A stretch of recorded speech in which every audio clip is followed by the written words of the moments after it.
Okay, The Prince of Persia, Sands of Time. Based on the video game, which later had a video game tie-in to the movie.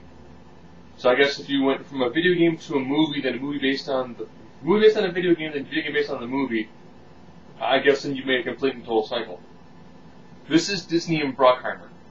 If you don't like Bruckheimer movies, essentially that means it's going to be about 2 hours long, lots of special effects, lots of fighting, lots of action sequences, relatively thin plot, and normally okay acting. We're talking this is a popcorny flick, period. You know, Jake Gyllenhaal is a street thief turned prince. Literally, that's like the first 5 minutes of the movie. It's him doing things parkour. If I made a mistake with pronouncing that, I'm entirely sorry. That is the bizarre. I'm going to run, like, jump onto a window ledge, jump that window off a building, run across the building, jump from that building to another building, tuck and roll so I don't lose forward momentum and keep on running. That is a lot of this movie. So he goes from that, you know, the king sees him and goes, wow, you know what? He might not be a prince by blood, but he's got the heart of a prince, and therefore makes him a prince. Which, you know, the way it used to happen in Persia. Now, my big complaint always when they do movies like this, where they take place in Persia, why is everybody an English actor? You have English actors or Jake Gyllenhaal? You know, some people at least can kind of pull off someone being of Middle Eastern descent, but the king and, you know, one of the princes really don't have anything at all that makes me think Middle Eastern or Persia. Jake Gyllenhaal's performance is okay. He's like a Robin Hood for the most part. Kind of. Where, you know, he's a decent fighter, he gets the women. And all in all, he's the nice guy throughout the whole movie. He's a nice guy who also knows how to fight. Decent amount of fight sequences. And ironically, as the three princes go on a campaign, Jake Gyllenhaal and his street rabble are kind of like the guerrilla tactics group.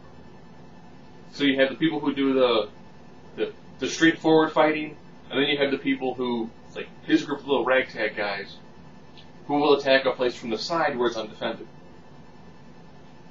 And do a bunch of absolutely insane, you can't make that jump with a large shield sort of maneuvers. Now, what are the Sands of Time? If you've seen the commercial, you know there's a dagger, you push the button, it releases the Sands of Time, allows you to go back in time 1 minute. But there's a limit to the amount of sand. That's what then goes into the kind of bizarre pseudo Noah's Ark background of the gods being angry and trying to destroy the world with a sandstorm, a little girl praying for the gods to not destroy Earth with a sandstorm, and therefore the Sands of Time are that world-destroying sandstorm.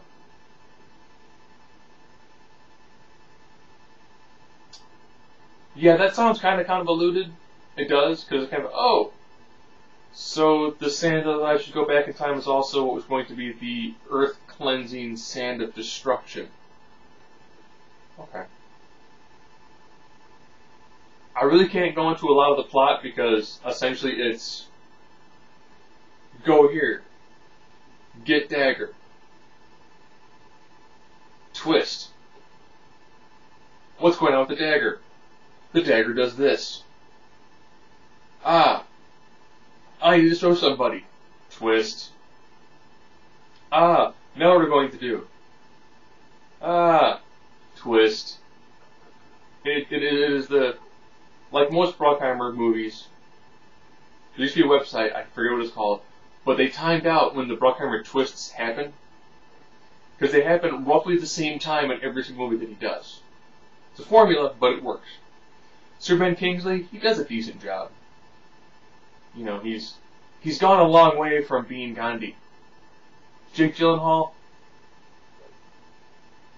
I've only been impressed with his work when he was in Brothers. That's about it. That and Brokeback. So he's okay in this. The person who steals the show is Alfred Molina. Yes, the guy who was Doc Ock is in this movie. And he gives probably one of the best performances I've seen him do in a while. It's crazy, it's kooky, it's over the top, but given the character's circumstances, it works beautifully.